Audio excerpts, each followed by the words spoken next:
Olá, amantes de séries! No vídeo de hoje eu vou falar um pouco sobre o processo de votação no Emmy e mais alguns detalhes também sobre a premiação mais importante do mundo da TV.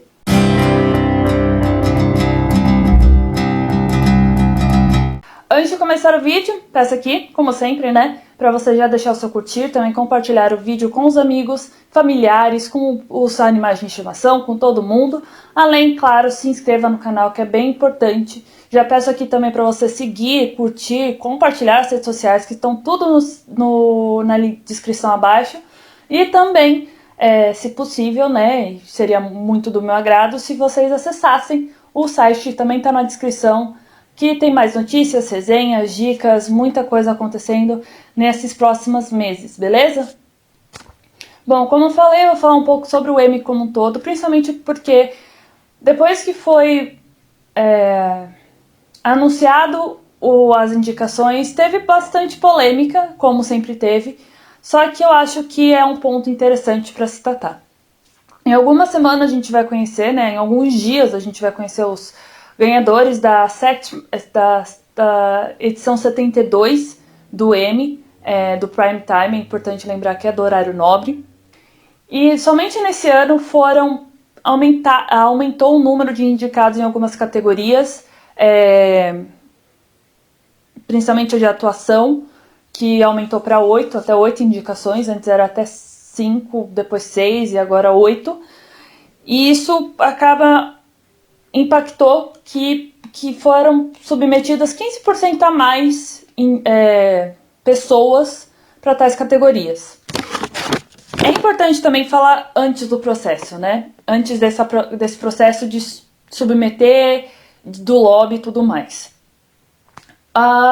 Em um estudo realizado pela FX Networks anualmente, que acontece mais ou menos desde 2009, mostrou que somente em 2019 foram completadas 532 séries. Isso sem contar reality shows, sem contar programas infantis e também sem contar as novelas, os programas vespertinos, no período da tarde. Caso isso acontecesse, caso contasse, iam totalizar mais de 1.000 programas, 1.000 projetos na TV norte-americana, dos Estados Unidos. Isso é coisa pra caralho, Isso é coisa pra caramba.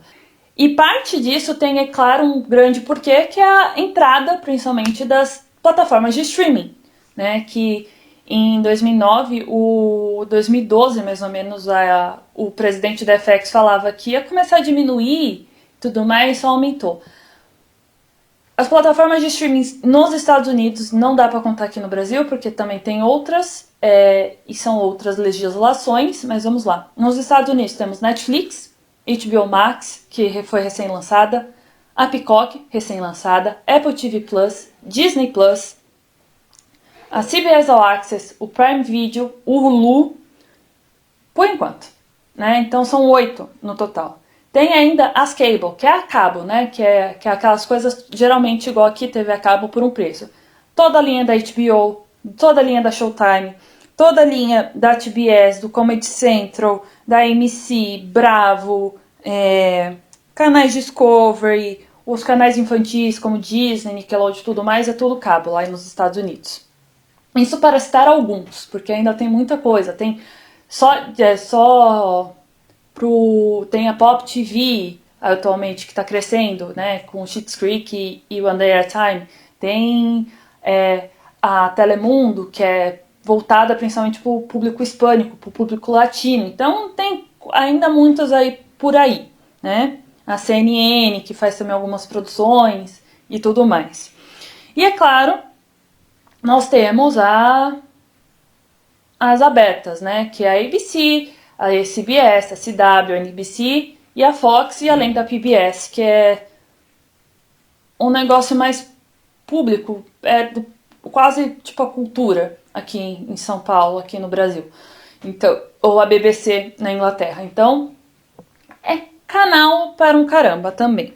E mesmo que aumentasse para 15 números de indicações, eu acredito, Ana Guedes, acredito que não seria suficiente para encaixar tanta gente boa, porque cada vez mais as produções estão ficando mais caras, mais elaboradas, com mais gente talentosa participando, com um público aceitando mais coisas acontecendo. Já foi dividido, por exemplo, a categoria de minissérie para telefilme. Eu acho que deveria também dividir nas categorias de atuação de tanto da série limitada, minissérie e para telefilme também. Tem as questões de atuação também, que precisa ser expandida e tudo mais. Honestamente, eu acredito que a representatividade precisa aumentar também, né? Eu escrevi um texto que, óbvio, tá no site linkado na descrição, que fala um pouco dessa mudança no M, que precisa acontecer e parar de ser só falas e realmente acontecer algo concreto. Porque está encaminhando em passos meio pequenos. Desde, por exemplo, 2015, quando a Viola Davis ganhou como melhor atriz de uma série dramática por How to Get Away with Murder. De lá pra cá, teve bastante representatividade, teve muita coisa acontecendo, teve bastante coisa legal acontecendo. Só que não aparenta tanto em todas as comunidades, né? A gente vê, por exemplo, nessa briga que teve, nessa situação toda, os atores latinos e transgêneros, né? Porque Pose foi a única indicação em atuação por Pose foi de um dos poucos membros cis do elenco, né? Por que não aparenta mais a das mulheres trans, que fazem praticamente, né, são o grande número ali? Por que Pose não é indicado para mais prêmios? Porque as categorias técnicas importam? Importa. Acho que todo mundo sabe disso. Só que o grande público não apresenta isso, não percebe isso. E a gente sabe que a mudança começa a ser feita quando aparece nas principais categorias, na premiação principal, que acontece esse ano em 20 de setembro, com transmissão na TNT. Mas vamos lá, vamos começar a explicar como funciona para também as pessoas entenderem, para você também que gosta do Emmy, gosta desse tipo de votação, entender como funciona. Não é apenas o Emmy como funciona assim, geralmente também o Oscar acontece de uma maneira similar, obviamente, Critics' Choice. Todas as que são votadas por membros de uma comissão, membros de uma academia, seguem um padrão similar. Votação de público, obviamente, é bem diferente e aí o público tem mais razão e tudo mais. Então, questão de votos e tudo mais. Aqui é um pouco mais detalhado. Primeiro que é o começo da elegibilidade, né? Aquele período que você manda a sua fita, como ainda mandam lá nos Estados Unidos. Geralmente começa do dia 1º de junho de um ano a terminar no dia 31 de maio do outro ano. Este é o período de elegibilidade, essa janela. Eu acho que poderia aumentar, eu acho que poderia dar uma mudada, porque a gente sabe que muita coisa acontece no verão e muita coisa americana e muita coisa acaba sendo desconsiderada apenas para outra temporada e aí já perdeu todo o impacto. Além disso, tem toda a questão de como exibir a série. Por exemplo, Handmaid's Tale, a segunda temporada, se eu não me engano, ela foi exibida entre abril e julho, né, de 2018. Como boa parte da temporada já tinha sido exibida até 31 de maio, ela conseguiu concorrer no prêmio de 2018. Só que um dos melhores episódios da temporada, que é Holly, pode concorrer no ano seguinte. Então fica esse grande espaço que terminou a terceira temporada e muita coisa ainda da segunda temporada pode ser, né, apresentada, pode ser lobeada para a comissão. Então acho que poderia dar uma emendada nisso. Até julho é muito básico, assim, né? Eles geralmente anunciam no fim de julho, então até o fim de julho tá tudo certo, né? De agosto a julho é uma data, uma janela um pouco mais certeira, eu acho que pro público. Eu acho que boa parte da academia ainda não compreendeu que, assim como aumentou drasticamente o número de produções, também precisa dar essa mudança dentro da janela de elegibilidade, ou dentro de muitas outras coisas também dentro da academia. E após esse período começa os FYC, ou For Your Consideration no título em inglês, ou para sua consideração, vamos falar o bom português, né? E aí começa o lobby, que é o grande negócio dentro de qualquer premiação por uma comissão. E aí também entra com o lobby, entra o dinheiro, porque toda produção tem um dinheiro para produção, né? Toda atração, toda série tem um dinheiro para produzir a série. Que aí vai do estúdio, dos atores, dos diretores, do povo da maquiagem, povo do figurino, povo de tudo. Desse dinheiro, parte desse dinheiro, uma parcela, uma porção desse dinheiro, uma fatia, como queiram falar, é determinada para essa parte do lobby. Nas principais, e aí é das principais premiações. Premiação de fã, nem tanto, porque é outro tipo de coisa, como eu falei. Mas é geralmente para as principais coisas, né? Para Golden Globe, para Critics' Choice, para SAG, para Writers Guild, para tudo isso tem o dinheiro para falar assim, olha, tô aqui apresentando o meu negócio, meu trabalho, olha só. E aí cada emissora, cada plataforma acaba apresentando trabalhos que eles sabem, eles reconhecem que podem ganhar alguma visibilidade. O caso, por exemplo, esse ano da Apple TV Plus, que focou completamente em The Morning Show, porque tem produção da Jennifer Aniston e da Reese Witherspoon, as duas, né, são protagonistas, tem o Steve Carell, tem todo um elenco, tem toda uma produção, tá em voga todo o tema e tudo mais, então eles sabem que eles conseguem indicar nessas principais categorias. E também é importante colocar aqui que nem todas as séries vão direto para todas as categorias. Tem categoria específica, né, que eles mandam. Eles sabem que, por exemplo, Crazy Ex-Girlfriend, que ganhou em 2019, pro meu coração ficar mais quentinho, a parte da coreografia, a parte de músicas eram sempre colocadas no lobby porque eles sabiam que essas categorias eles tinham chance de ganhar, de pelo menos concorrer, de pelo menos ser indicado. Então, tem categorias específicas, coisa de, por exemplo, de época, sabe que questão de maquiagem, capaz de ir, né? Questão de figurino, essas coisas, eles sabem onde direcionar. Tem, né? Eles sabem, já tem a questão da indústria ali dentro para conseguir direcionar as coisas. E nesse meio tempo também, os atores, as outras pessoas que quiserem dar o seu dinheiro para concorrer, para mostrar o seu lobby, também podem indicar, só que é caro, né? Não é R$5, né? Não é $5 que eles pagam lá e tudo mais, até porque tem também a questão de sindicatos, tem todas as questões à parte que deixam tudo mais caro. E além disso, os atores não são contemplados, a pessoa fala assim, ó, assiste toda a temporada aí de tal série, que é isso aí, é o trabalho todo. Não, os atores são, assim como convidados são geralmente apresentados por causa de um episódio, todos os outros atores, em todas as outras categorias, também são apresentados por um trabalho específico, um episódio específico. Telefilme, é claro, é todo telefilme. Mas de resto é um episódio. A Phoebe Waller-Bridge, que ganhou ano passado por causa de Fleabag, ela indicou o primeiro episódio da segunda temporada. E o Billy Porter, que ganhou por Pose ano passado também, ele ganhou pelo episódio Love is the Message.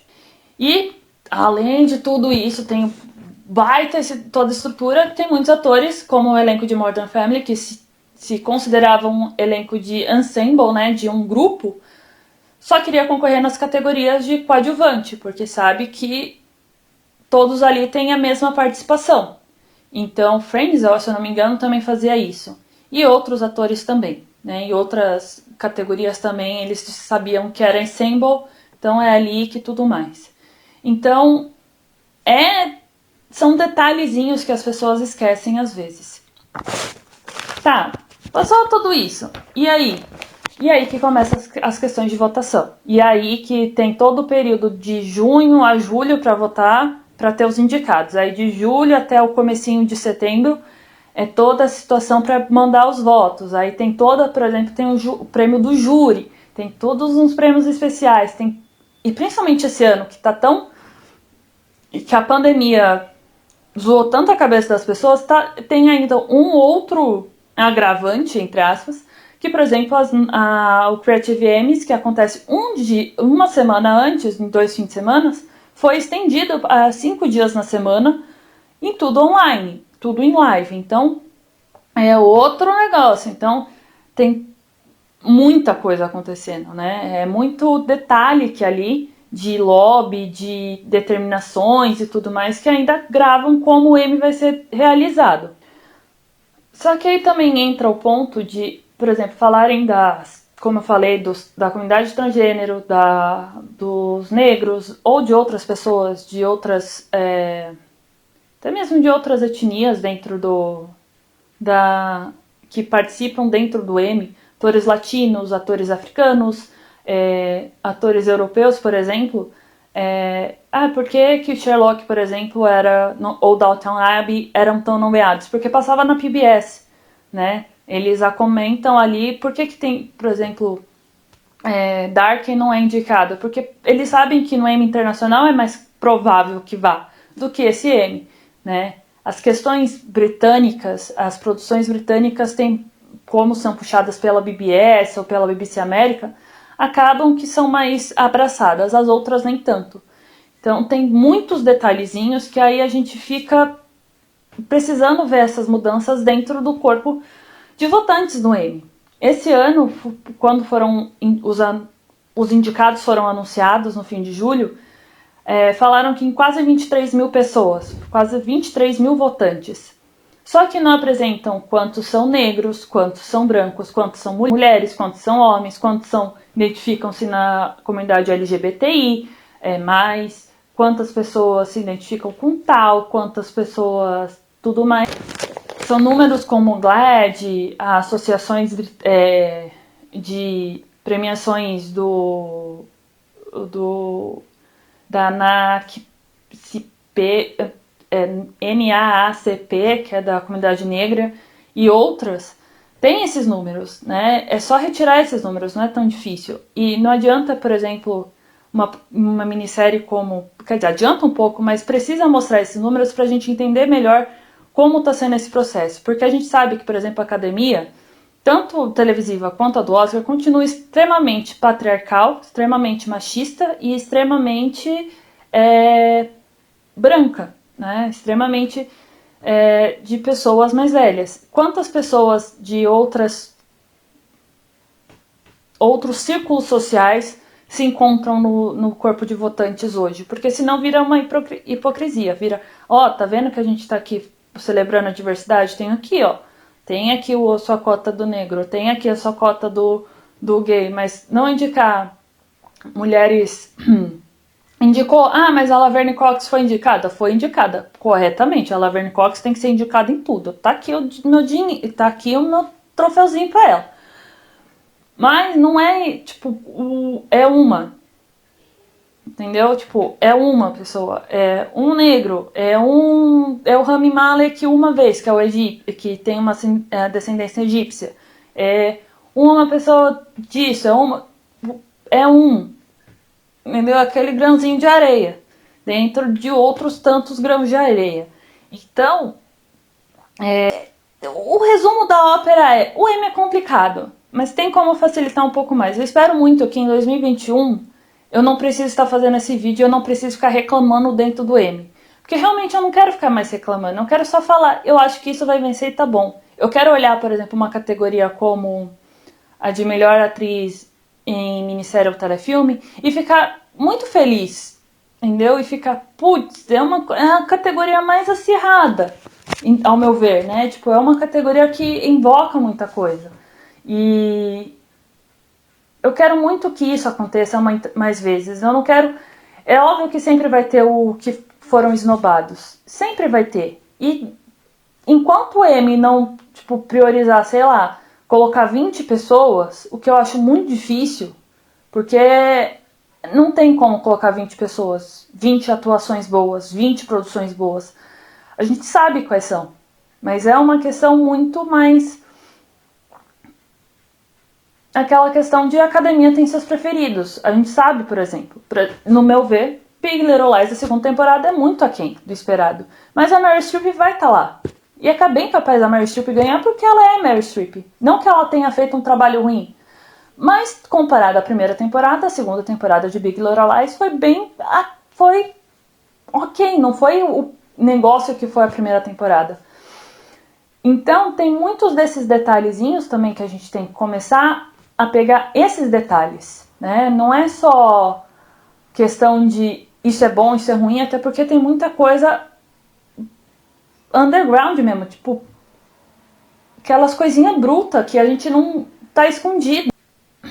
Schitt's Creek é a melhor definição disso, né? Schitt's Creek ganhou notoriedade ano passado e está esses 2 anos concorrendo. Por que nos outros 4 anos não tinha sido elevado a esse status? Breaking Bad ganhou notoriedade só no 3º ano. Por que nos anos anteriores não foi também, sabe? Então, tem todos uns status ali que precisam ser quebrados dentro da academia. Parar tanto de ser essa questão lobby, mas não vai parar. A gente sabe disso, né? É uma questão muito além disso. Vai precisar de uma grande revolução. Vai precisar, talvez, que as produções de prime time, de horário nobre, ultrapassem 1000 produções, né? Então, a gente tá quase lá, porque eu não duvido. Talvez esse ano tenha parado um pouco, porque esse ano, né, pandemia. Talvez tenha um pequeno declínio nessas produções. Mas a tendência é só aumentar. Quantas produções a gente não vê que está sendo produzida, né, e produzidas em diversos locais, né? Isso eu tô falando somente Estados Unidos. Eu não tô nem incluindo o Canadá, por exemplo, né, que é a fronteira. Então tem muito mais coisa acontecendo, tem muita coisa a ser realmente percebida, que o Emmy talvez precise indicar ali uma mudança, precise começar a perceber que precisa seguir outros caminhos, precisa abrir novos caminhos, não é nem seguir, abrir novos caminhos para que o povo se sinta um pouco mais representado pelo principal prêmio da academia, né? Não é um prêmio qualquer, não é um premiação de fã ou de uma categoria específica, não que eles não tenham valor, mas o Emmy, assim como o Oscar, ainda tem muito prestígio, ainda é o prêmio que muita gente cobiça. Então eu acredito que o Emmy precise pensar aí em novas possibilidades dentro da própria premiação. O vídeo de hoje fica por aqui, ficou grande demais já falei bastante. Curta, compartilhe, se inscreva, deixa aí nos comentários se você está ansioso ou não para o Emmy. Vai ter meu bolão, quando estiver próximo, mais próximo do Emmy, vai ter meu bolão dos que eu acho que pode ganhar, os que eu quero que ganhe e tudo mais. Siga a gente nas nossas redes sociais, tem bastante coisa que só vai para lá, que só vão para lá, né? Tipo, algumas imagens, algumas datas de estreia, alguns vídeos legais, então fique de olho. Claro, acesse o site que está linkado na descrição e é isso. Até a próxima!